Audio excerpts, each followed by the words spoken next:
हरी हरी विठ्ठल विठ्ठल विठ्ठल विठ्ठल विठ्ठल विठ्ठल विठ्ठल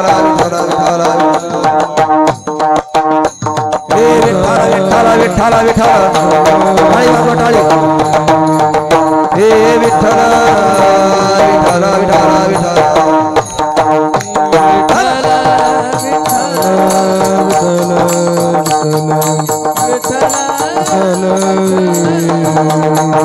आई बाबा हे विठ्ठल विठ्ठल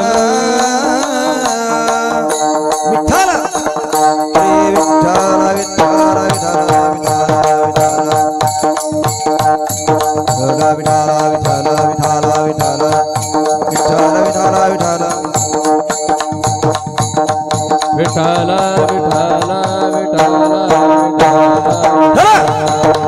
हरी हरी विठ्ठल विठ्ठल विठ्ठल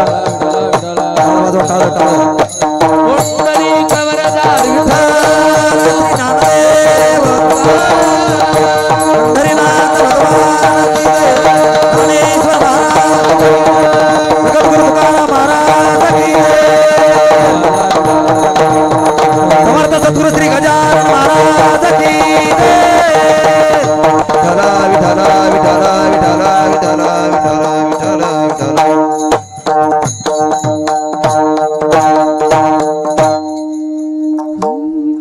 आपुलिया हिता जो असे जागता, आपुलिया हिता जो असे जागता, धन्य माता पिता तयाचिया, कुडी कन्या पुत्र होती जे सात्विक, तयाचा हरिक वाटे देवा, गीता भागवत करीती श्रवण, गीता भागवत करीती श्रवण, अखंड चिंतन विठोबाचे, तुका म्हणे मज घडो त्यांची सेवा, तरी किंवा परी माझ्या दैवा पार नाही विठ्ठल। वक्रतुंड महाकाय सूर्यकोटि समप्रभ, निर्विघ्नं कुरु मे देवो, सर्वकार्येषु सर्वदा। गुरुर्ब्रह्मा गुरुर्विष्णु गुरुदेवो महेश्वरा, गुरुर्साक्षात् परब्रह्म, तस्मै श्री गुरुवे नमः।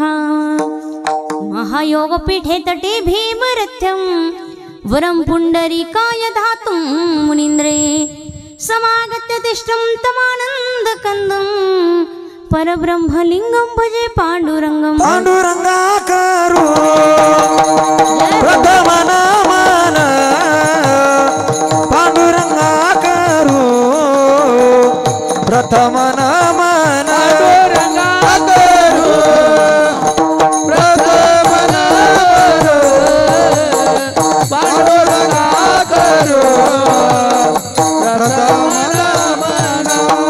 हे दुसरे चरण संतासिया, दुसरे चरण संतासिया, हो दुसरे चरण संतासिया, दुसरे चरण संतासिया। हे त्यांच्या कृपा कथेचा विस्तारो, बाबाजीचा गुरु, बाबाजीचा गुरु,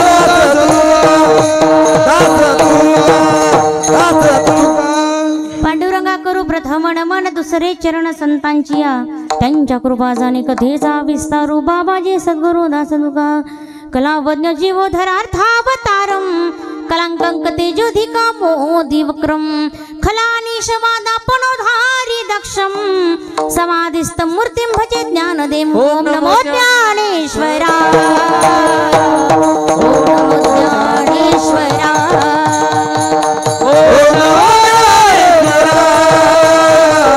ओम नमो ज्ञानेश्वरा,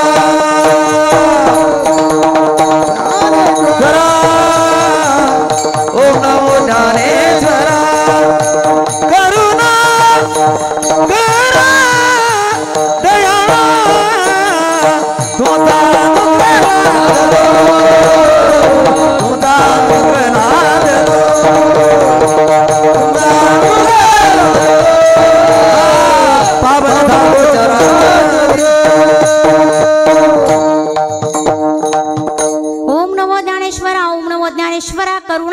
दयाळा तुमचा अनुग्रह लादलो पावन झालो चराचरी मस्तक हे पायावरी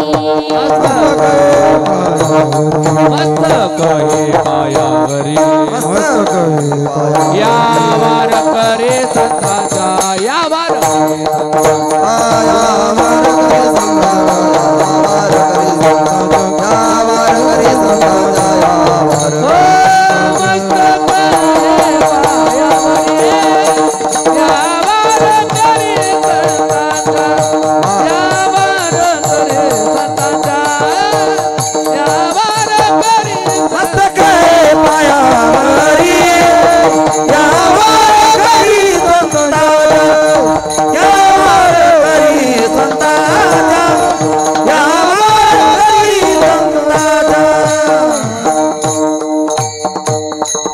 मस्तक हे पायावरी या वारकरी संतांच्या राधा मेरे स्वामिनी में राधे जी को दास जन्म जन्म मोहे दीजियो श्री वृंदावन को वास मुक्ति कहे गोपाल सो मेरी मुक्ति बताओ ब्रज रज लगाओ मस्तक पर मेरी मुक्ति मुक्त हो जाए विठल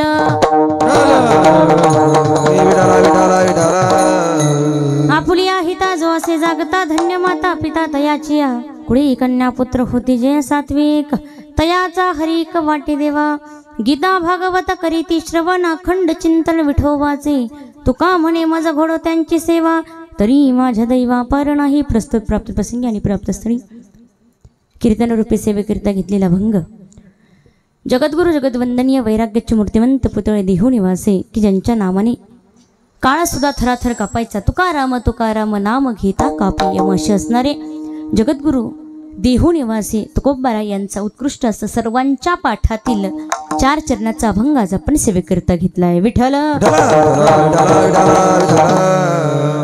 अभंगाच्या भावार्थाकडे वळण्यापूर्वी थोडासा परिहार द्यायचा गरजेचं समजते आज काय आहे किंवा गेल्या 2 दिवसापासून या ठिकाणी काय चालू आहे सर्वांना ज्ञात आहे सर्वांना माहीत आहे परंतु कीर्तनकाराचं वक्त्याचं आद्य कर्तव्य म्हणून सांगण्याचं काम करते या ठिकाणी बघा सुंदर असं थाटामाटात असलेली हे श्री क्षेत्र भारच ते श्री क्षेत्र शेगाव या ठिकाणी ही दिंडी सोहळा चालू आहे खरं तर इथं आल्यानंतर बघितल्यानंतर हा कोणत्याच अँगलने दिंडी सोहळा वाटत नाही असं वाटतं खूप मोठा भव्य दिवस सप्ताह इथे आहे कारण एखाद्या सप्त्याला सुद्धा एवढी पब्लिक राहत नाही एखाद्या सप्त्याला सुद्धा त्या ठिकाणी एवढं डेकोरेशन राहत नाही श्रीमद भागवताच्या 6व्या अध्यायामध्ये महात्म्याच्या 6व्या अध्यायात सांगितलंय कथेचे किंवा कार्यक्रम किंवा धार्मिक कार्यक्रमाचे कसा असावा हे नियम सांगितले त्या अध्यायामध्ये तर त्या अध्यायामध्ये असं सांगितले 6व्या अध्यायामध्ये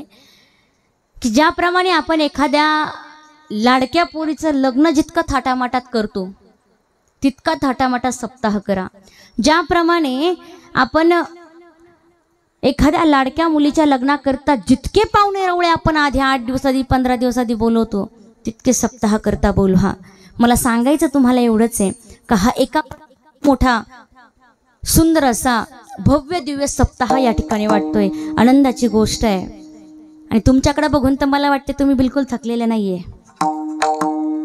बरोबर ना इथून आला थोडासा मला येताना झेंडूबाम थोडासा वास आला इकडून झेंडूबाम परत त्या आयडेक्स इकडनं येतात लावलं का नाही खरं खरं सांगायचं इकडच्या कोपऱ्यात हां बरं मला वास नाकले भारी माझं असं या ठिकाणी पण मला तुमच्याकडे बघून एवढं खुश बघतलं ना मला खरंच असं वाटलं आज मस्तपैकी 12 वाजेपर्यंत कीर्तन करा चालन का चालन ना मागच्या चालन का टेकून बसलेल्या चालन ना हां धुणाऱ्या बाहेर त्या म्हणून 12 काही 1 वाजेपर्यंत चालू द्या कारण पाहिलं मी काही कपडे धुवायला पण गेलेत बाहेर मला कळत नाही बाया थकत कस काय नाही एवढं चालतात पण तरी कपडे धुवायला नंबर लागते माणसाचे कधी पाहिले की कपडे धुवायला नंबर त्यांना असं वाटतं कधी ठेप्यावर बसतो कधी जेवायला बसतो कधी झोपतो बरोबर की नाही पण बाई स्त्री शक्ती कधी थकत नाही काय म्हणले ते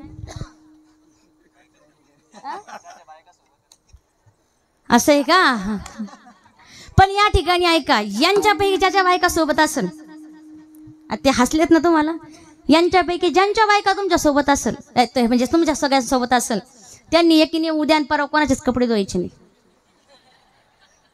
कोणाचेच नाही. कारण तुम्हाला एक गोष्ट सांगते, कर्मवीर अण्णांचं एक वाक्य आहे, स्वावलंबी शिक्षण हेच आमची ब्रीद. तसं आपण आता वापरायचं, स्वावलंबी कपडे धुणं. हां, समजलं का तुम्हाला?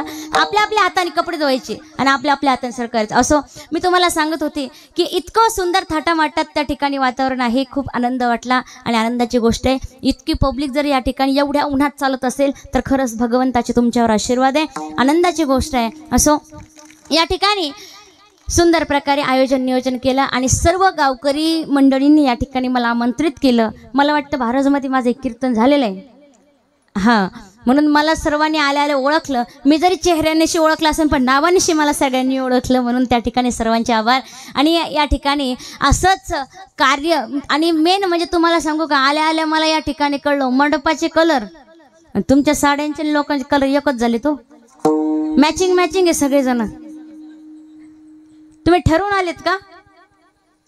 ठरवून घेतलं का? अचानक झाला? आनंदाची गोष्ट आहे. खरंच खूप भारी छान वातावरणामध्ये तुम्ही आपण आज सर्वजण या ठिकाणी आलात, म्हणून सर्वांचे मनपूर्वक धन्यवाद. आणि एक सांगते तुम्हाला, सामान्य जीव जो असतो, सामान्य जीव किंवा सामान्य महिला असेल, सामान्य पुरुष असेल, एकच विचार करू शकतो. जर आता आपल्याला 2-4 दिवस फिरायला जायचं म्हटलं, एखाद्या महिलाला वाटलं की आता मात्र कामातून कंटाळा आलाय, वर्षभर काम करते, पण 2-4 दिवस मात्र मला आता त्या ठिकाणी कुठं जावं, फिरायला जावं, थोडंसं मन मोकळं करायला जावं, थोडंसं आराम करायला जावं, तर सामान्य जीवाच्या मनामध्ये येईन जावं, मुंबई जावं, गोवा जावं, फिरायला कुठेतरी औरंगाबादला जावं, शिर्डीला जावं, किंवा कुठल्या तरी त्या ठिकाणी आपल्या बसनी, आपल्या गाडीने, आपल्या ट्रॅव्हल्सने त्या ठिकाणी फिरायला जावं. पण भगवंताची ज्याच्यावर कृपा आहे त्याच्याच मनात येऊ शकतं की आपल्या कामातून 4 दिवस थोडंसं मोकळं व्हावं आणि दिंडी करता जावं. म्हणून ज्यावेळेस देवाच्या मनात येतं, आपण देवाकडे जातो याच्यात नवल नाहीये, पण देवाने आपल्याला बोलवलं याच्यात नवल आहे. आणि आपण सर्वांना या ठिकाणी एवढ्या उन्हात अनात आणि एवढ्या कामाच्या गडबडीत आपण सर्वजण चाललात, म्हणून भगवंताचे खरं तुमच्यावर त्या ठिकाणी लक्ष आहे आणि खरं तुमची त्या ठिकाणी पायी वारी सुंदर अशी चालू आहे. असो, या ठिकाणी तुम्हा सर्वांनी मला बोलवलं म्हणून प्रत्येक धन्यवाद. कीर्तनाला सुरुवात. विठ्ठल प्रस्तुत अभंगाचा तर त्या ठिकाणी धावता अर्थ जर बघितला तर धावता अर्थ तुकोबरा या ठिकाणी सांगताय, जो आपल्या हिताविषयी जागा आहे. या धावपळीच्या जीवनामध्ये मी तुम्हाला आत्ता सांगितलं, आतापर्यंत खूप सर्वांच्या मागे धावपळ आहे का, कोणी असा एक रिकाम टेकडा आहे म्हणून आता सुद्धा या ठिकाणी वारीमध्ये आलात, दिंडीमध्ये आलात, पण घरातले फोन चालू असेल, मोटर चालू केली का, मोटर बंद केली का, बाया भेटल्या का, बरोबर की नाही?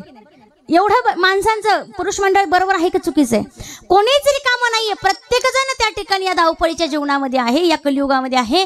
पण तुकोबरा या ठिकाणी सांगतात, या कलियुगामध्ये, या धावपळीच्या जीवनामध्ये जो व्यक्ती हिताच्या ठिकाणी जागा आहे त्याच्या आई वडिलांना तुकोबरा धन्यता देतात. मग अशा आई वडिलांना धन्यता देतात याच्यात लवल नाही सांगत, तर असा जो व्यक्ती असेल, जो चांगल्या कुळात जन्माला आले असेल, या ठिकाणी जो हिताच्या ठिकाणी जागा असेल, तर काय करतात, कुळी कन्या पुत्र जे सात्विक, जो पुत्र सात्विक आहे, जी मुलगी सात्विक आहे, जो मुलगा सात्विक आहे, तयाचा हरिक वाटे देवा, त्याचा हरिक देवाला वाटतो, यात नवल आहे. मग हा हरिक वाटण्याकरिता काय करावं लागतं, तर गीता भागवत करीती श्रवण, अखंड चिंतन विठोबाचे, अखंड चिंतन भगवान परमात्म्याचं, त्या पंढरीश पांडुरंग परमात्म्याचं करावं लागतंय. आणि शेवटी तुकोबरा या ठिकाणी म्हणतात, तुका म्हणे माझं घडो त्यांची सेवा. जर असं कोणीतरी असेल तर तुकाराम महाराज म्हणताय का त्याची सेवा मला घडो. विठ्ठल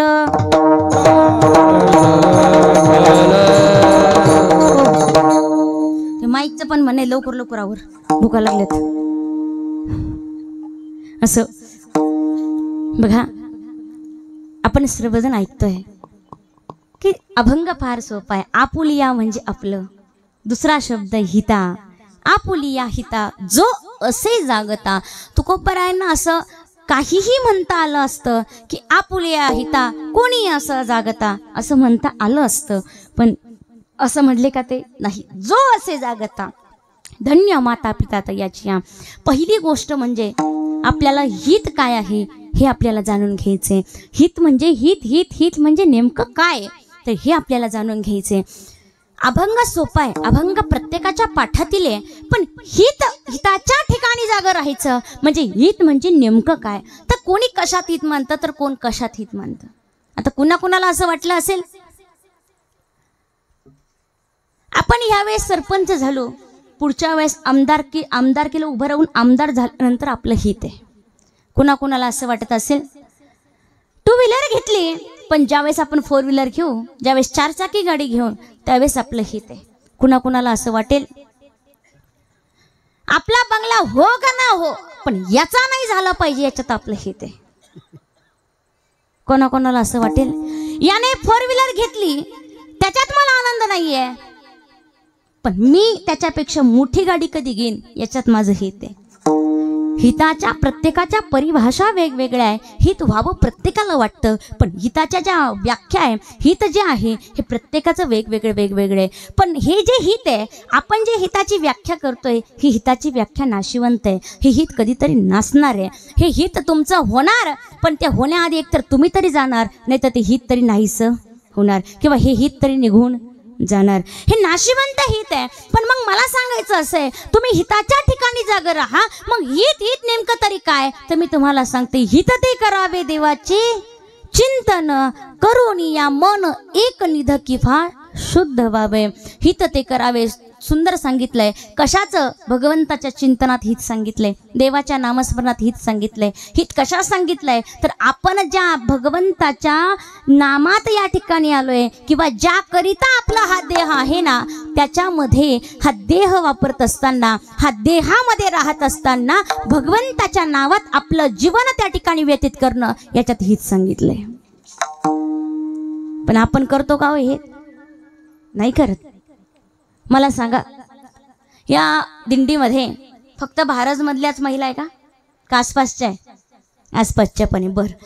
पण दिंडी मात्र भारजमधून निघाली, बरोबर की नाही? मग यामध्ये निम्म्या जणी भारतच्या असेल, बरोबर, आणि निम्म्या जणी बाहेरच्या गावच्या असेल. मग या निम्म्या जणी ज्या अर्ध्या जणी आहे, किंवा अर्धे पुरुष जे आहे, एवढेच पुरुष भारतमध्ये राहतात का? एवढ्यांनाच आमंत्रण होतं का? नाही. प्रत्येकाला आमंत्रण आहे, पण मला सांगायचं एवढे, प्रत्येक जण या ठिकाणी येऊ शकत नाही. म्हणजे प्रत्येक जण हिताच्या ठिकाणी जागं नाहीये. हिताच्या ठिकाणी जागा नाहीये. कारण का?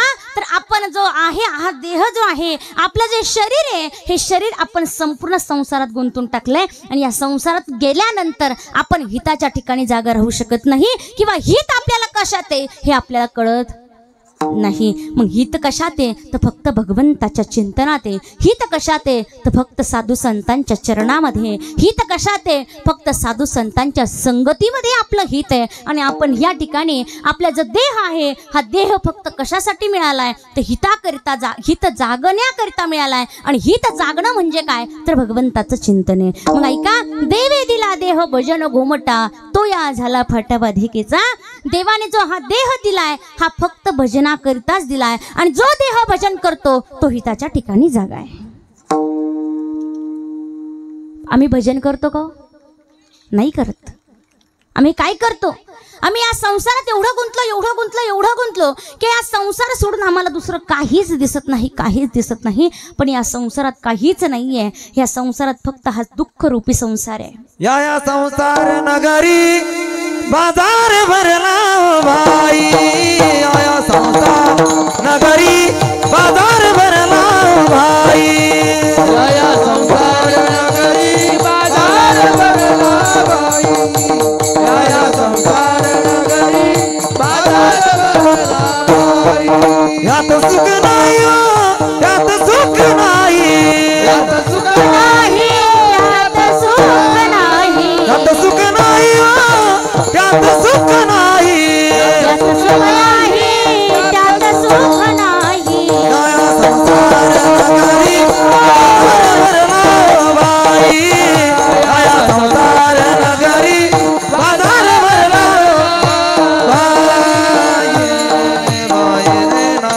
या संसार नगरी बाजार भरला ग बाई, यात सुख नाही आणि त्यातही सुख नाही. कशातच सुख नाहीये. आणि सुख जर केवढं असेल संसारात, तर फक्त जवसा एवढं सुख आहे, आणि पर्वता एवढं सुख पाता जवा पाडे, दुःख पर्वताये वडे, दुःख पर्वताये वडे, दुःख पर्वताये भडे. हो सुख पाता जवा पाडे, दुःख पर्वताये वडे, दुःख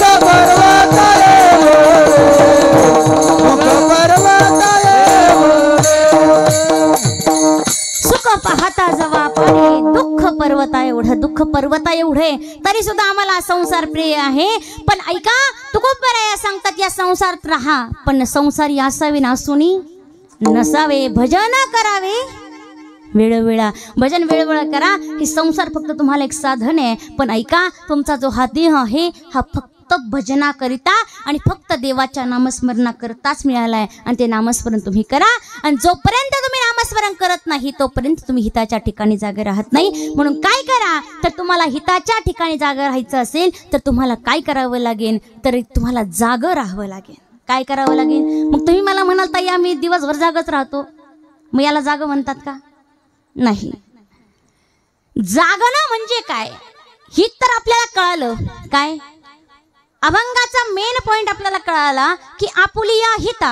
हित आपल्याला समजलं का हित म्हणजे काय तर आपलं चांगलं होणं आणि आपलं चांगलं म्हणजे काय तर हित. आणि हित म्हणजे काय तर का देवाचं भजन. हिताच्या ठिकाणी जागं राहणं म्हणजे देवाचं भजन करणे. आणि जागं राहणं म्हणजेच काय तर ऐका जागणं म्हणजे काय डोळे उघडे करून जागणं नाही. काही काही लोक झोपेत पण डोळे उघडे करून झोपतात मग ते जागेत का नाही. मग ऐका जागणं म्हणजे काय तर एखादा व्यक्ती जो असेल एखादा व्यक्ती एखादा पुरुष त्या ठिकाणी कितीही कष्ट करून आला कितीही दिवसभर काम करून आला आणि त्याच्या मनात येणं की आपण त्या ठिकाणी सुंदर गावात सप्ताह चालू आहे आणि आपण भजनाकरिता कीर्तनाकरिता तिथं जावं याला जागणं म्हणतात. दुसरी गोष्ट म्हणजे एखाद्याला वाटणं की आता मात्र कितीही कामं आले आणि या कितीही कामात व्यस्ततेत जरी मी असले की व्यस्त जरी असले तरी सुद्धा 4-5 दिवस मला दिंडीलाच जाणं याला जागणं म्हणतात. पण ऐका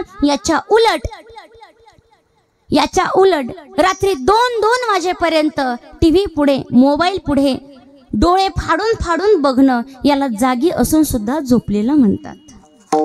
मग जागणं म्हणजे काय तर हिताच्या ठिकाणी जागणं धर्माच्या ठिकाणी जागणं. मग आपुलिया हिता जो असे जागता. मग या धावपळीच्या जीवनामध्ये जो कोणी व्यक्ती हिताच्या ठिकाणी जागा आहे जो कोणी व्यक्ती या धर्माच्या ठिकाणी जागा आहे जो कोणी व्यक्ती भगवंताच्या चिंतनात लीन होऊन जातोय भगवंताच्या चिंतनामध्ये आपलं हित असं मोजतंय त्याचे आईवडिलांना धन्यता तुकोबराया देतात. अभंगाचं पहिलं हिता जो असे जागता आपुलिया हिता जो असे जागता आपुलिया हिता जो असे जागता आपुलिया हिता जो असे जागता. धन्य माता पिता तयाचिया धन्य माता पिता तयाचिया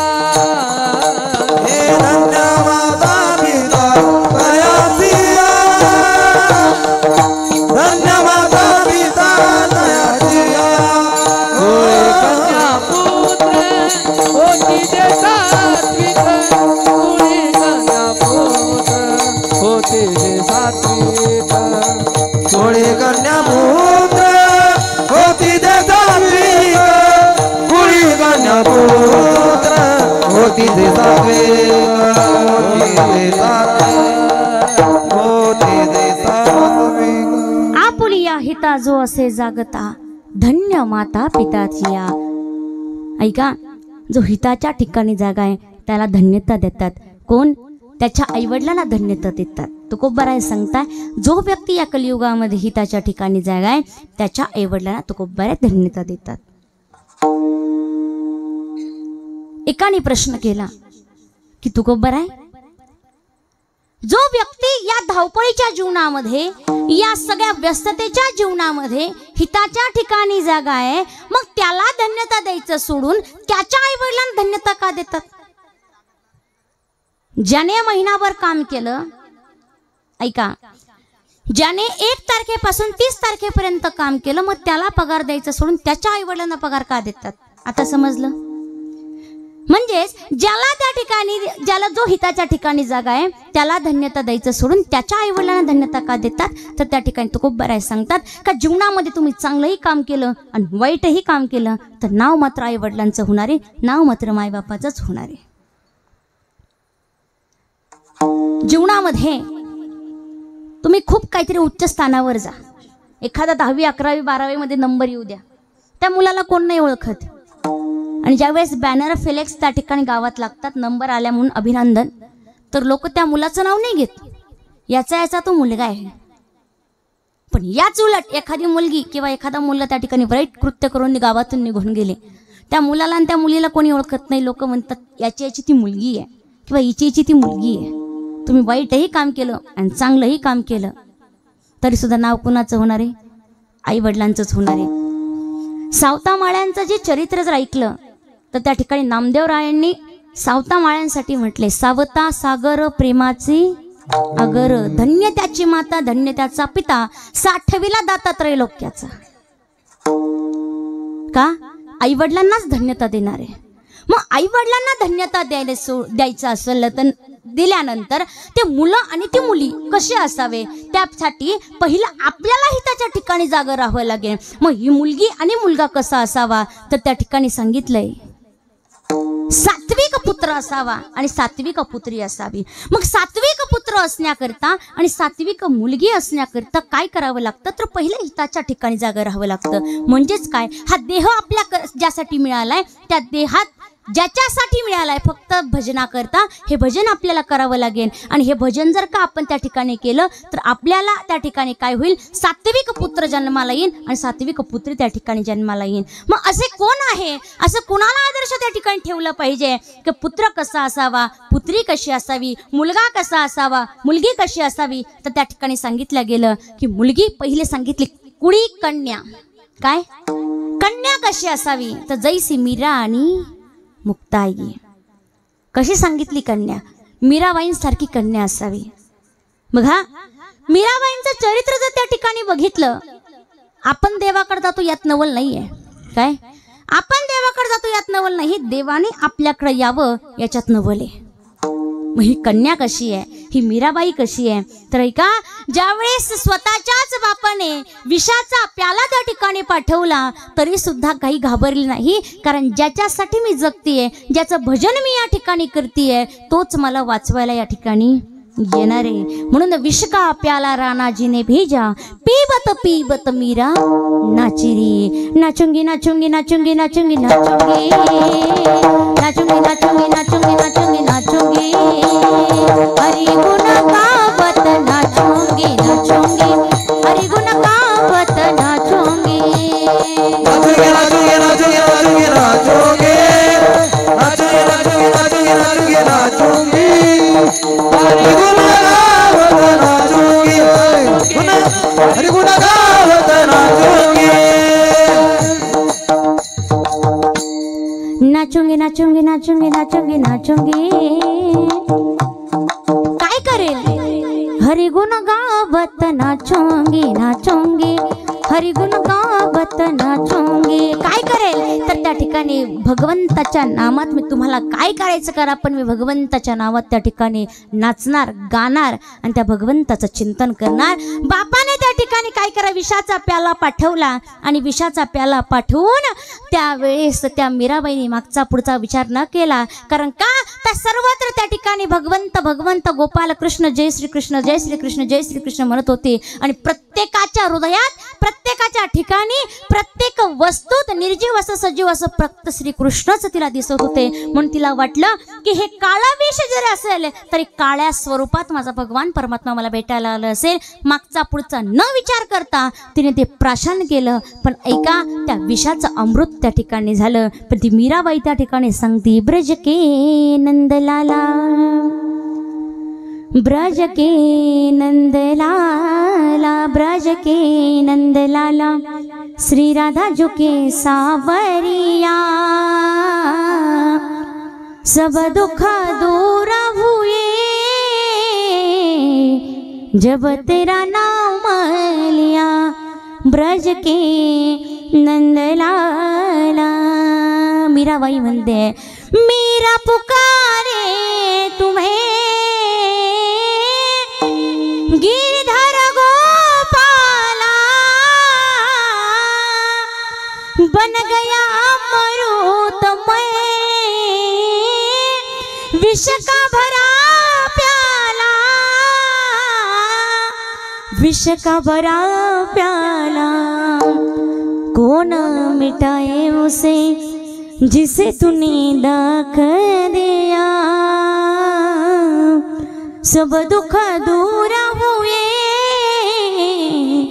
जब तेरा नाम लिया, ब्रज के नंदलाल। मीराबाई सांगते आहे, जेव्हा तुझं नाव घेईल ना, किती मोठ्या संकटात असो, मी त्या ठिकाणी ते संकट दूर केल्याशिवाय राहणार नाही, किंवा त्या संकटातून मला दूर केल्याशिवाय ते राहणार नाही. म्हणून ऐका, मीराबाईला वाचवण्याकरता साक्षात भगवान परमात्मा त्या ठिकाणी आले. दुसरं उदाहरण जर म्हटलं तर एक 5 वर्षाची बालिका आहे. 5 वर्षाची बालिका आणि आपल्या त्या ठिकाणी शूद्र वंशात ते जन्माला आली आहे. 5 वर्षाची बालिका आणि 5 वर्षाच्या बालिकेला आपले वडील म्हणतात, बाळा आपल्याला एका ठिकाणी जायचंय, पिशवी भर, कपडे टाक. बाबा कुठं जायचंय आपल्याला? पिशवी भरायला सांगताय, कपडे भरायला सांगताय, जायचंय कुठं? बाळा, जगाचा चालक मालक ज्या ठिकाणी राहतो ना, आपली वैकुंठपुरी ज्याला म्हणतो आपण, काय म्हणतो, पंढरपूर ज्याला आपण म्हणतो, त्या पंढरपुराला जायचे असं बाबा.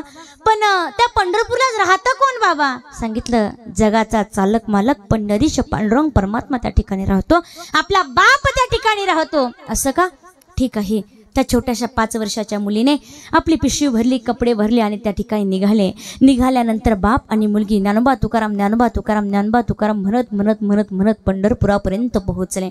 पंढरपुरापर्यंत पोहोचले, चंद्रभागेचं स्नान केलं, पुंडलिक रायांचं दर्शन घेतलं. आणि आता मात्र ती वेळ आली, जे म्हणजे सावळ्या पांडुरंगाचं दर्शन घेण्याचं, काळ्या पांडुरंगाचं दर्शन घ्यायचं, त्या विठ्ठलाचं दर्शन घ्यायचं. आणि दोघंही त्या ठिकाणी रांगेत लागले. एका रांगेमध्ये ती मुलगी आणि तिचा बाप त्या ठिकाणी रांगेत लागले. दोघांनी त्या ठिकाणी दर्शन घेतलं. आणि दर्शन घेतल्यानंतर मात्र बापाने दर्शन घेऊन बाहेर निघाले, पण मुलीने जे डोकं त्या ठिकाणी खाली त्या पांडुरंगाच्या मूर्तीवर ठेवलं, ते डोकं मात्र त्या ठिकाणी उचलायला तयार नाही. मुलगी सांगायला लागली, बाबा अहो तुम्ही म्हटलात ना जगाचा बाप या ठिकाणी राहतो, मग या बापाकरिता मला आता राहायचंय. कारण का, याचं इतकं सुंदर स्वरूप माझ्या मनात बसलंय, याचं स्वरूप एवढं सुंदर आहे, एवढं सुंदर, एवढं सुंदर आहे का भगवंताचं स्वरूप काय सांगावं. राजस सुकुमार मदनाचा पुतळा, राजस सुकुमार मदनाचा पुतळा, रवी शशिकळा लोपलिया. ऐका, इतकं सुंदर स्वरूप बघितलं आणि सुंदर स्वरूप बघून त्या ठिकाणी विचार केला का याचं नावच एवढं सुंदर आहे, तर हा किती सुंदर असेल. नाम तुम्हारा तारनहारा कब तेरा दर्शन होगा, जिसकी प्रतिमा इतनी सुंदर वो कितना सुंदर होगा, वो कितना सुंदर होगा. हे नाम तुम्हारा तारनहारा, नाम तुम्हारा तारनहारा कब तेरा दर्शन होगा, उसकी रचना इतनी सुंदर वो कितना सुंदर होगा, वो कितना सुंदर होगा. जिसकी प्रतिमा इतनी सुंदर वो कितना सुंदर होगा. हा इतका सुंदर सावळा विठ्ठल आहे, मग हा किती छान असेल. याची प्रतिमाच एवढी गोड आहे, याची प्रतिमा एवढी सुंदर आहे, तर हा किती चांगला असेल, हा किती छान असेल. बाबा तुम्हाला घरी जायचं तर जाऊ शकता, पण मी मात्र घरी यायला तयार नाही. त्या मुलीने त्या ठिकाणीच राहायचं ठरवलं. सांगा बरं त्या मुलीचं नाव काय? सांगा बरं, मोठ्याने सांगा. वा, जनाबाई. या जनाबाईने ठरवलं आता पंढरपूर सोडायचं नाही, आता मात्र हे भूवैकुंठ सोडायचं नाही, इथेच राहायचं. ती जनाबाई तिथेच राहायला लागली. आणि तिथंच राहत असताना भगवंताला दया आली. भगवंताने दामा शेट्टींना सांगितलं या मुलीला घरी घेऊन जा, आणि गोपालपुऱ्यामध्ये त्या ठिकाणी या मुलीला घेऊन गेले. गोपालपुऱ्यामध्ये राहायचं कशाच करता, तर फक्त भगवंताचं चिंतन, भगवंताची सेवा, भगवंताचं नामस्मरण करण्याकरता पंढरपुरात राहिली. परंतु या जनाबाईचं झालं असं, सकाळपासून तर संध्याकाळपर्यंत कामामध्ये एवढी व्यस्त की ज्या कामाकरिता तिथे राहिली ते भगवंताचं दर्शन मात्र होईना. परंतु तिने ठरवलं, या जनाबाईने ठरवलं काय करावं, तिथं मला जाता येत नाही ना तर हरकत नाही, पण इथं बसून मी भगवंताचं चिंतन करू शकते. ठाईच बैसोनी करा एक चित्त. लोकांना वाटतं आम्हाला पंढरपूरला गेलं पाहिजे, आम्ही इकडं आळंदीला गेलं पाहिजे, आम्ही शेगावला गेलं पाहिजे, पण याच्याही उलट एका ठिकाणी सुद्धा बसून त्या ठिकाणी काय होतं, भजन करू शकतो. आणि मग त्या ठिकाणी तिने त्या जितका कामामध्ये काम, काही म्हणा राम राम, जेही काही काम करतेय त्या कामामध्ये भगवंताचं चिंतन चालू आहे, भगवंताचं नामस्मरण चालू आहे. आणि एक दिवस त्या ठिकाणी जनाबाई सुंदर अशी पहाटेच्या वेळेस दळण दळायला बसल्या आणि दळण दळत असताना सुंदर अशा ओव्या गायला सुरुवात केली. जात्याच्या मुखी घालिते मोत्याचे दाणी, तुझ्या कृपेने मला विठ्ठला काही नाही उन्हे,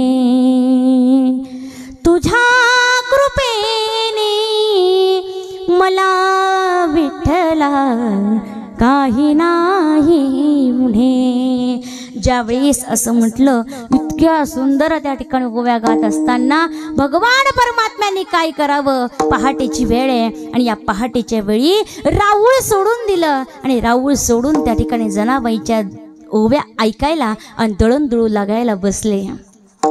त्यावेळेस रावळामध्ये काही त्या ठिकाणी म्हातारी लोक काकडा करत होती आणि काकडा करत असताना एका बाबाचं लक्ष रावळात गेलं. अरे थांबा, काकडा बंद करा, अरे थांबा, काकडा बंद करा. का बंद करा? ज्याच्या करिता काकडा करतोय तोच रावळात नाहीये, ज्याच्या करिता आपण या ठिकाणी बसलोय तोच रावळात नसेल तर काकडा करून उपयोग नाही. रुक्मिणी साहेबांना विचारलं, पंढरीचे पांडुरंग परमात्मा इकडे आले का? नाही नाही, इकडे नाही आले. सगळेजण बॅटरी घेऊन त्या ठिकाणी आपले उजेड घेऊन, लॅम्प घेऊन त्या ठिकाणी शोधायला निघाले.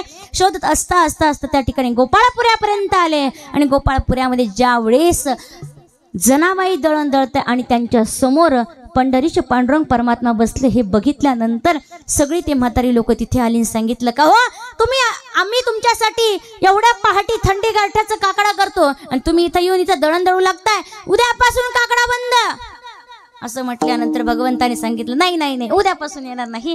तुम्ही काय करा, पुन्हा एकदा काकडा करा. मी आता उद्यापासून येणार नाही. उद्या परत पहाटेची वेळ झाली, दुसऱ्या दिवशी पहाटेची वेळ झाली आणि दुसऱ्या दिवशी पहाटेची वेळ झाल्यानंतर पुन्हा एकदा जनाबाई दळण दळायला लागल्या आणि म्हणायला लागल्या, सुंदर माझे जाते ग फिरते बहोते, ओव्या गावो कौतुके तू ये रे बा विठ्ठला, ओव्या गावो कौतुके तू ये रे बा विठ्ठला. ज्यावेळेस ये रे बा विठ्ठला म्हटलं, भगवंताने राऊळ सोडलं. भगवंत जनाबाई जवळ येऊन बसले आणि पुन्हा तोच प्रकार. तिसरा दिवस उगला आणि तिसरा दिवस उगल्यानंतर आता मात्र सगळी लोक त्या ठिकाणी सांगायला लागली, देवा उद्यापासून 100% आम्ही आता काकडा बंद, आम्ही येणार नाही, असं नाही तसं नाही तसं नाही, हे नाही ते नाही. आता मात्र देवाला खूप बोलणी बसली. म्हणून जनाबाईने ठरवलं की आज उद्या त्या ठिकाणी आपण दळण दळत असताना पहाटेच्या वेळी देवाला आवाज द्यायचा नाही, देवाच्या ओव्या गायच्या नाही, मुक त्या ठिकाणी भजन करायचं, देवाला बोलवायचं नाही. चौथा दिवस उगला आणि चौथा दिवस उगल्यानंतर त्या ठिकाणी तिने मुक दळण केलं. दिवसभराचे 4 वाजले, संध्याकाळचे 4 वाजले, तरी सुद्धा तिने आवाज दिला नाही. आणि आता मात्र भगवान परमात्म्याला करमेना, जनीचा आवाज काही कानावर आला नाही. म्हणून त्या ठिकाणी विश्रामाच्या वेळेत असताना भगवान परमात्म्याने राऊळ सोडलं आणि जनाबाईकडे आले.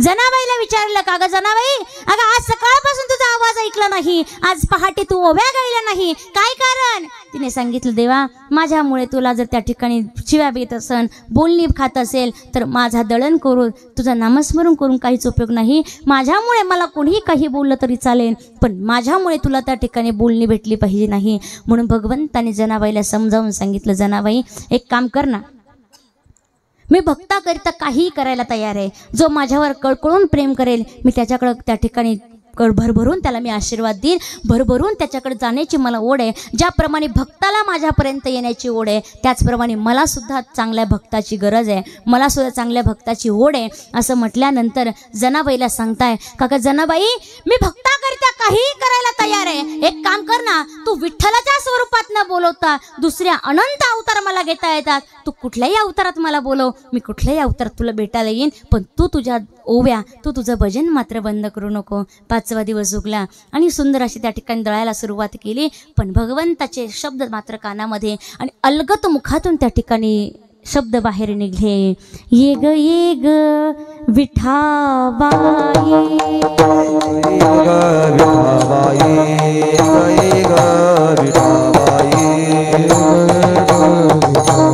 हे माझे पंढरी ते आहे, माझे पंढरी ते आहे, माझे पंढरी ते आहे, माझे पंढरी ते आहे, माझे पंढरी ते आहे, माझे पंढरी ते आहे. एक विठाबाई, माझे पंढरी ते आहे, माझे पंढरी ते आहे,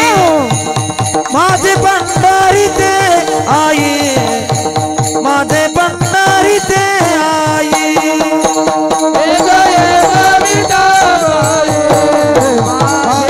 पंढरी ते आई, माझे पंढरी ते आई, माझे पंढरी ते आई. एक विठाबाई माझे पंढरीची आई. ज्यावेळेस विठाबाई आणि आई असं म्हटल्यानंतर भगवान परमात्म्याला इतका आनंद झाला, इतका आनंद झाला. देवाने राव सोडलं, पण तसेच आले का होते? आता आई म्हटल्या गेलं तसेच नाही आले. रुक्मिणी आई साहेबांच्या रावळात गेले आणि रुक्मिणी आई साहेबांचं सुंदर असं पातळ नेसलं. कोणी? जगाच्या मालकानं. काय? जगाच्या मालकानं पातळ नेसलं, सुंदर पदर घेतला आणि पदर घेऊन त्या ठिकाणी रुपया एवढं कुंकू त्या ठिकाणी लावलं आणि सुंदर कंबरपट्टा, पायात जोडवे, चाळ, बांगड्या, कुंकू, झुंबर या सगळ्या जे 16 शृंगार स्त्रीचे सांगितले शृंगार करून त्या ठिकाणी कुठं गेले? जनाबाईकडे गेले. मला पुढचं तुम्हाला सांगायचं नाही, प्रत्येकाला पुढचं माहिती आहे, पण मला इथपर्यंतच तुम्हाला सांगायचं आहे का अशी कन्या असावी का जिनं देवाला बोलवावं, वेश बोलवून बोलवावं, जिनं देवाला अवतार बदलावायला लावावा, अशी कन्या असावी. अशी कन्येला जन्माला घाला. तुम्हाला मीराबाई सांगितली, जनाबाई सांगितली, अजून एक कन्या तुम्हाला सांगते, ऐका. एक कन्या अशी होती तुकोबरायांची, तुकोबराय, आणि ह्या तुकोबरायांची मुलगी भागीरथी. या भागीरथीचं जर चरित्र ऐकलं तर ऐका. अनगडशहा नावाचा एक व्यक्ती, या अनगडशहाला वाटायचं जगामध्ये सर्वात चमत्कारी मीच आहे, जगामध्ये सर्वात जादूगार मीच आहे आणि माझ्यापेक्षा मोठं या जगात कोणी नाही आहे. कारण या अनगडशहाकडे असं एक कटर होतं जे कधीच भरत नव्हतं. त्याच्यामध्ये किती काही टाका ते भरत नव्हतं. जादू ही टोकरी होती, जादू ही टोकरी आपल्या भाषेमध्ये. आणि मग ह्या जादू ही टोकरीमध्ये या अनगडशहाला वाटायचं सगळ्यात मोठा मी, सगळ्यात मोठा मी, सगळ्यात मोठा मी. मग या अनगडशहाला एका जणाने सांगितलं, अरे बाबा तुझ्यापेक्षा 2 व्यक्ती आहे अजून या जगात, कोण आहे माझ्यापेक्षा जगात मोठं? सांगितलं, एक मोरया गोसावी आणि एक देहू निवासी तुकोबरा आहे. ज्यावेळेस असं कळालं त्यावेळेस या अनगडशहाने काय करावं, चिंचवडमध्ये आले आणि या मोरया गोसावीच्या घरी गेले. या मोरया गोसावीला म्हटले, भिक्षाम देही, भिक्षाम देही. आणि या भिक्षाम देही केल्यानंतर या अनगडशहाला ज्यावेळेस भिक्षाम देही कटोर में कुछ डाल दो असं ज्यावेळेस म्हटलं त्यावेळेस या मोरया गोसावी काही ज्याच्याकडे ते भिक्षा आहे ते भिक्षा त्या ठिकाणी टाकायला सुरुवात केली. पण खूप भिक्षा टाकली, सगळं टाकलं, पण कटोरी मात्र भरली नाही. अनगडशहाला आनंद झाला. एक तर माणूस कटला, एक माणूस माझ्यापेक्षा नाहीये, एक माणूस माझ्यापेक्षा त्या ठिकाणी जादूगार नाही, मीच त्याच्यापेक्षा मोठा आहे. आणि जगामध्ये आता मात्र एकच उरला, तो म्हणजे देहू निवासी तुकोबराय. ते म्हणजे देहू निवासी तुकोबराय. आणि या तुकोबरायांच्या देहू गावामध्ये हा अनगडशहा आला. अनगडशहा आल्यानंतर गावात विचारलं, तुकाराम महाराजांचं घर कुठे आहे, ते कुठे राहतात? गावकऱ्यांनी सांगितलं, इथे इथे राहतात. तुकोबराय काही कामानिमित्त बाहेर गेले. आणि मात्र तुकोबरायांची पत्नी, जिला तुकोबराय आवली प्रेमाने म्हणायचे, ती सुंदर असं दळण करत होती. आणि दळण करत असताना त्यावेळेस तो अनगडशहा द्वारा पुढे आला. भिक्षाम देही कटोरे में कुछ डाल दो, भिक्षाम दे ही कटोरे में कुछ डाल दो असं म्हटल्या भागीरथीने ऐकलं. भागीरथीने ऐकल्यानंतर काय करावं, आपली आई दळण करते म्हणून थोडंसं पीठ हात, आता 5 वर्षाची मुलगी किती एवढीशी हात, आणि तिने एवढीशी ओंजळ भरून काय केलं, पीठ घेतलं. हे एवढीशी ओंजळ भरून पीठ घेतलं, कितीशी ओंजळ असेल ती, पण तरी सुद्धा आवलीनं हातावर मारलं. आणि हातावर मारल्यानंतर तिने काय करावं, बाप जे करतोय, बापानं तर सगळं वाटून दिलंय, आता तू बी तेच करते का, खाती काय मग, म्हणून काय केलं, आवलीनं हातावर मारलं. आणि हातावर मारल्यानंतर ते पीठ काय झालं, खाली पडून गेलं. पण पीठ मात्र, पिठाचा स्वभाव आहे, तो हात लवकर सोडत नाही, हाताला लवकर सोडत नाही, म्हणून थोडंसं काही लागलेलं ते पांढरं पीठ आहे. या पिठाने काय करा, ही भागीरथी बाहेर धावत आली आणि अनगड शहाच्या त्या कटोरीमध्ये असं झटकलं. काय केलं, असं झटकलं. ती कटोरी मात्र भरभरून बाहेर यायला लागली. ज्यावेळेस हे बघितल्यानंतर अनगड शहा डोक्याला हात लावून त्या छोट्याशा मुलीला बघताय का, जर तुकाराम महाराजांची मुलगी एवढी चमत्कारी असेल, इतका अधिकार तिचा असेल, तर तुकाराम महाराजांचा अधिकार किती असेल, तुकाराम महाराज किती मोठे असेल, हे त्या ठिकाणी कळलं. अजून सुद्धा भागीरथीचा अधिकार जर बघायचा झाला तर भागीरथीचा पुढे त्या ठिकाणी विवाह झाला. आणि येलवडी, देहूच्या शेजारी एक येलवडी गाव आहे, या येलवडी गावामध्ये या भागीरथीला देण्यात आलं. आणि भागीरथीला देण्यात आल्यानंतर काही दिवसानंतर एक जी काही भाजीवाली महिला होती, भाजी विकणारी, देहू गावातून येलवडी गावात यायची आणि भाजी घ्या त्या ठिकाणी म्हणायची. पण ज्यावेळेस भागीरथीकडे यायची, भागीरथीकडे आल्यानंतर ती काय करायची, तुझ्या वडिलांनी आज तुकाराम महाराजांनी असं कीर्तन केलं, आज तुकाराम महाराजांनी तसं कीर्तन केलं, तुकाराम महाराजांची तब्येत अशी आहे, तुझ्या वडिलांची तब्येत अशी आहे, तुझ्या आईची तब्येत अशी आहे, या सगळी ख्याली खुशाली ती महिला, ती भाजीवाली त्या ठिकाणी भागीरथीला द्यायची, सांगायची. आणि सांगत असताना 8 दिवस झाले, 9 दिवस झाले, 10 दिवस झाले, पण ती भाजीवाली मात्र आता येलवडी गावात येईनाय. म्हणून भागीरथीचं लक्ष संपूर्ण त्या रोडकडे आहे, त्या रस्त्याकडे आहे. का तर ती भाजीवाली का येत नाहीये, मला माझ्या वडिलांची ख्याली खुशाली का सांगत नाहीये. पण इकडं देहू गावात झालं असं होतं, तुकोबराय सदेह वैकुंठाला निघून गेले होते आणि संपूर्ण देहूवर त्या ठिकाणी संकट आलं होतं. संपूर्ण देहू गाव त्या ठिकाणी रडत होतं. आणि मग 10 दिवस झाले, 11 दिवस झाले, 12व्या दिवशी मात्र त्या महिलेने विचार केला की आता मात्र घर चालवण्याकरिता आपल्याला भाजी विकायला जावंच लागेल. येलवडी गावात त्या ठिकाणी ती भाजीवाली गेली. आणि गेल्यानंतर भाजीवाली ज्यावेळेस दिसली, भागीरथीला आनंद झाला आणि भागीरथी तिच्या जवळ गेली. का हो आजी, का हो मावशी, अहो 10-12 दिवस झाले तुम्ही आला नाही, काय कारण. सांगितलं. काय सांगावं तुला, माझ्या वडिलांनी कीर्तन कसं केलं, काय सांगितलं कीर्तनात. अगं तुला काय सांगावं, आजपासून गेल्या 8-10 दिवसापासून तुझ्या वडिलांनी कीर्तन केलं नाही आणि इथून पुढे ते कीर्तनही करणार नाही किंवा त्यांचा आवाजही आपल्याला ऐकायला भेटणार नाही, त्यांचं कीर्तन कधी आपल्याला ऐकायला भेटणार नाही. असं म्हटल्यानंतर भागीरथी म्हटली, काय बोलताय तुम्ही, असं काय बोलताय, काय झालं सांगा. सांगितलं, तुझे वडील सदेह वैकुंठाला निघून गेले, आता मात्र ते आपल्याला दिसणार नाही. भागीरथी धडाम अशी जागेवर पडली आणि जागेवर पडल्यानंतर सांगितलं, ऐका, माझे वडील मला सोडून जाऊ शकत नाही, माझे वडील माझ्यापासून दूर जाऊ शकत नाही. बाप आणि लेकीचं नातं असं अतूट असतं का त्या नात्याला कोणीच तोडू शकत नाही. इतकं अतूट नातं जीवनामध्ये जर सत्य आणि खरं नातं जर कोणतं असेल तर ते फक्त बापाचं आणि लेकीचं आहे. आणि मग इतकी रडायला लागली, ती भाजीवाली निघून गेली. भागीरथी बेभान रडायला लागली. सगळी लोक भागीरथीला वेडी वेडी म्हणायला लागले. इतकी रडायला लागली की रडणं मात्र शांत होईना. वरती त्या ठिकाणी वैकुंठामध्ये भगवान परमात्मा तुकोबरायांना सांगतायत, ऐका, लक्ष देऊन ऐका. तुकोबरायांना सांगतायत, तुकोबराय ऐका ना, तुमच्या मुलीला समजवण्याकरता मी जाऊ का. कोण म्हणतंय, भागीरथीचा अधिकार ऐका. संतांचा अधिकार किती मोठा आहे. साधू संतांचा अधिकार सोपा नाही आहे. ज्याला संत भेटतात त्यालाच देव भेटतात. देवाच्या असेच कोणालाही भेटत नाही, एकदा संत भेटावे लागतात आणि मगच देव भेटतो. देव भगवान परमात्मा तुकोबरायांना सांगताय, तुकोबराय तुमच्या मुलीला समजवण्याकरता मी जाऊ का.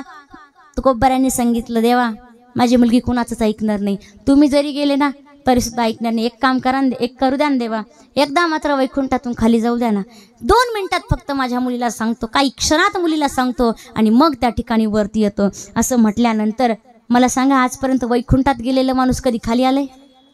पण तुकोबरायांना आपल्या मुलीकरता यावं लागलं. तुकोबराय त्या ठिकाणी खाली आले आणि तुकोबरा इतर कुणालाच दिसत नाहीये, परंतु भागीरथीला मात्र दिसतं. भागीरथीला समजावून सांगितलं, भागीरथी आज तुझ्या हाकेला मी आलोय, पण इथून पुढे मी येणार नाही. इथून पुढे तुम्हाला आवाज द्यायचा नाही का, इथून पुढे रडायचं नाही, कारण एकदा वैकुंठाला गेलेली व्यक्ती परत वापस येऊ शकत नाही, वापस येतही नाही. म्हणून तुम्हाला बोलू नको, तुम्हाला त्या ठिकाणी आवाज देऊ नको बाबा.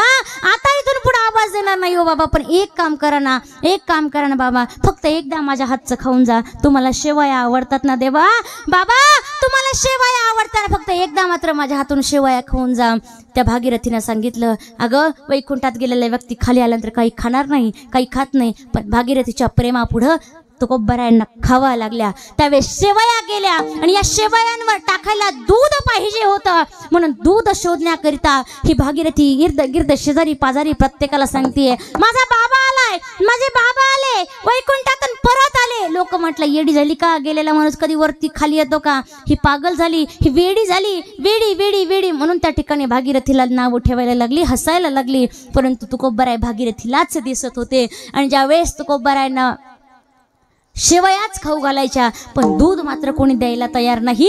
शेवटी तुकोबराय त्या ठिकाणी सांगताय, ऐक भागीरथी, तुला मला शेवयाच खाऊ घालायच्या आहे ना, आणि तुला मला दूधच पाहिजे ना, दूधच पाहिजे. तुला एक काम कर, त्या येलवडी गावामध्ये एक येलेश्वर महादेवाचं मंदिर होतं, आणि त्या मंदिराच्या बाहेर एक दगडी नंदी होता. काय होता?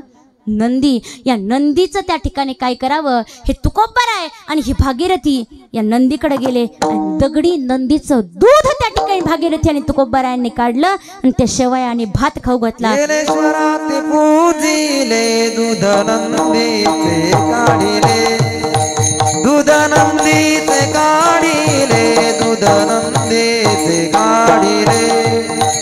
येलेश्वराते पूजिले दूध नंदीचे काढिले, दूध नंदीचे काढिले, दूध नंदीचे काढिले, काढिले,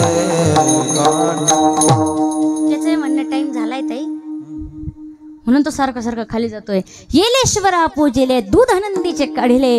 एवढा अधिकार कुळी कन्या, कशी कन्या असावी तर भागीरथी सारखी असावी. कशी कन्या असावी तर जनाबाई मीराबाई सारखी असावी. कन्या अशी असावी. पुत्र एका मिनिटात पुत्र सांगू का, एकाच मिनिटात पुत्र कसा असावा तर शिवाजी महाराजांसारखा असावा. पुत्र कसा असावा तर ज्ञानोबरायांसारखा असावा, तुकोबरायांसारखा पुत्र असावा. म्हणतात ना जन्माला एकच घाला पण चांगलं घातलं पाहिजे. असा पुत्र पाहिजे का ज्याचा तिन्ही लोकी झेंडा पाहिजे. ऐसा पुत्र देई संता त्याचा तिही लोकी, ऐसा पुत्र देई देवा त्याचा तिही लोकी झेंडा. असा पुत्र असावा की त्याचा तिन्ही लोकी त्या ठिकाणी झेंडा असला पाहिजे. ज्ञानोबरायांसारखं, ज्ञानोबरायांनी ज्यावेळेस समाधी संजीवन समाधी घेतली त्यावेळेस पंढरीश पांडुरंग परमात्मा रडायला लागले आणि रुक्मिणी आईसाहेबांनी विचारलं, देवा अनेक संत आले, अनेक संत गेले, का रडताय तुम्ही, कशासाठी का रडताय तुम्ही, का रडताय, किती संत आले किती संत गेले, पण या एवढं रडताना तुम्हाला कधी बघितलं नाही. त्यावेळेस पंढरीश पांडुरंग परमात्मा सांगताय, रुक्मिणी तुला माहितीये का, हा देव म्हणती रुक्मिणी, हा एकच योगी देखिला नैनी, ते प्राण संजीवनी जाणतळे लोक्यासी.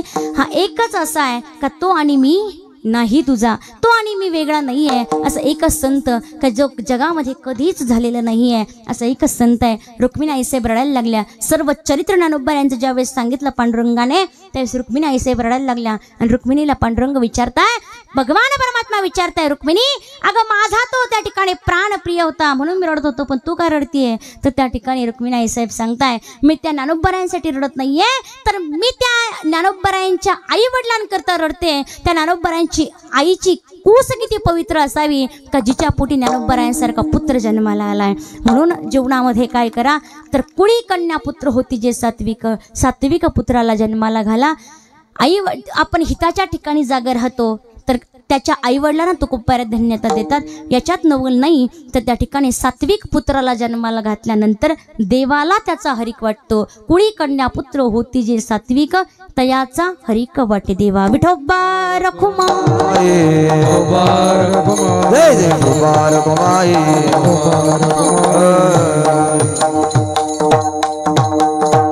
आपुलिया हिता जगता जो असे जागता धन्य माता पिता तयाची कुडी कन्या पुत्र होती जे सात्विक तयाचा हरिक वाटे देवा गीता भागवत करीती श्रवण अखंड चिंतन विठोबाचे तुका म्हणे मज घड त्यांची सेवा तरी किंवा परी माझ्या दैवा पार नाही। या ठिकाणी सुंदर अशा गेल्या 2 दिवसापासून आपण सर्वजण चालत आहात आणि 2 दिवसानंतर त्या ठिकाणी ज्याकरिता तुम्ही त्या ठिकाणी चालत आहात ज्याकरिता एवढे कष्ट घेऊन त्या शेगाव क्षेत्री जात आहात तिथे गेल्यानंतर जो आनंद आहे तिथे गेल्यानंतर जे सुख आहे ते सुखाला पारावर त्या ठिकाणी राहणार नाही।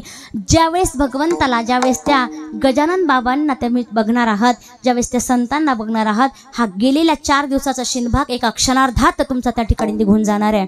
इतकी ताकद त्या संतांच्या चरणात आहे इतकी ताकद त्या संतांच्या दर्शनात आहे।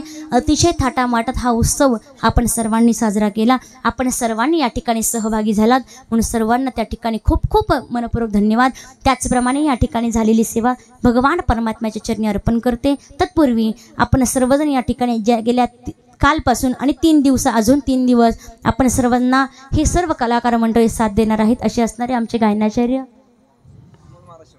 अमोल दादा शेळके ज्यांनी अतिशय उत्तम प्रकारे साथ या ठिकाणी कीर्तनात दिली म्हणून धन्यवाद। त्याचप्रमाणे रामेश्वर दादा त्यांनीही उत्तम प्रकारे साथ दिली त्यांनाही मनपूर्वक धन्यवाद। त्याचप्रमाणे विष्णू महाराज त्यांनी या ठिकाणी सुंदर अशी साथ दिली आणि उरलेले 3 दिवसही त्या ठिकाणी साथ देणार आहे। या सर्व कलाकार मंडळींसाठी धन्यवाद। त्याचप्रमाणे ज्यांनी कालपासून आणि 3 दिवस आपल्याला मृदुंगाची साथ देणार आहेत असे असणारे शंकर दादा आपल्या गावाचं रत्न आहे बरोबर की नाही बरोबर ना हां तुमच्या बघा कुळी कन्या पुत्र होती जे सात्विक तयाचा हरिक वाटे देवा हे जे असे काही पुत्र असेल तर त्याचा हरिक देवाला वाटतो म्हणून देवाला जर हरिक वाटायचं असेल तर तुम्हाला काय करावं लागेल की गीता भागवत करीती श्रवण अखंड चिंतन विठोबाचे जर देवाला सात्विक वाटत असेल किंवा देवाने आपल्याला जवळ घ्यावं वाटत असेल तर तुम्हाला अखंड चिंतन विठोबाचंच करावं लागेल। त्याचप्रमाणे आमच्यासोबत आलेले आमचे पतिराज रवींद्र महाराज अपार तेही या ठिकाणी उपस्थित त्यांनाही मनपूर्वक धन्यवाद। त्याचप्रमाणे धनंजय महाराज या ठिकाणी कीर्तनाला उपस्थित असणारे धनंजय महाराज त्याचप्रमाणे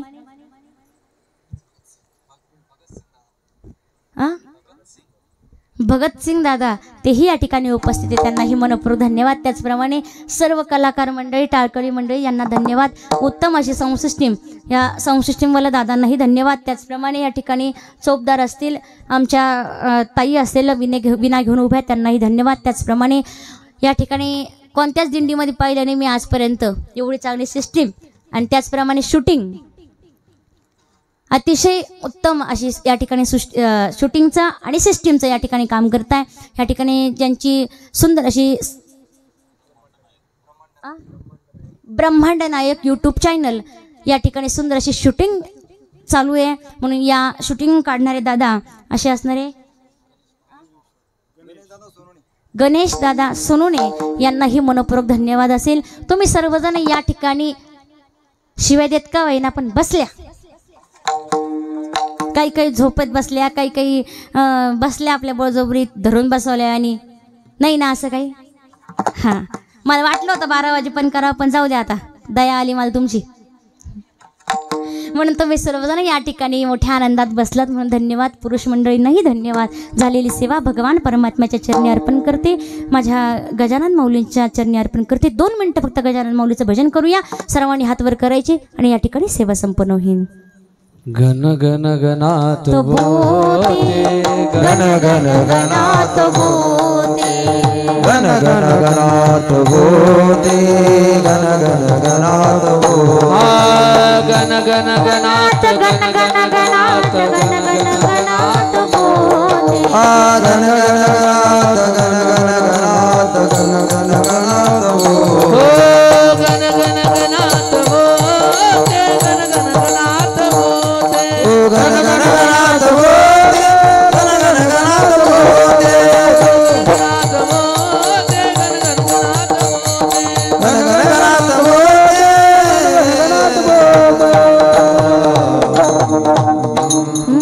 ज्ञानेश्वर माऊली ज्ञानराज माऊली तुकाराम ज्ञानेश्वर माऊली हा विठ्ठल जय जय विठ्ठल जय हा बोलिले रे कुरे वेडे वाकोडे हे नाही विचारीला अधिकार तुका म्हणे ज्ञानेश्वरा राखा पाया पैकी करा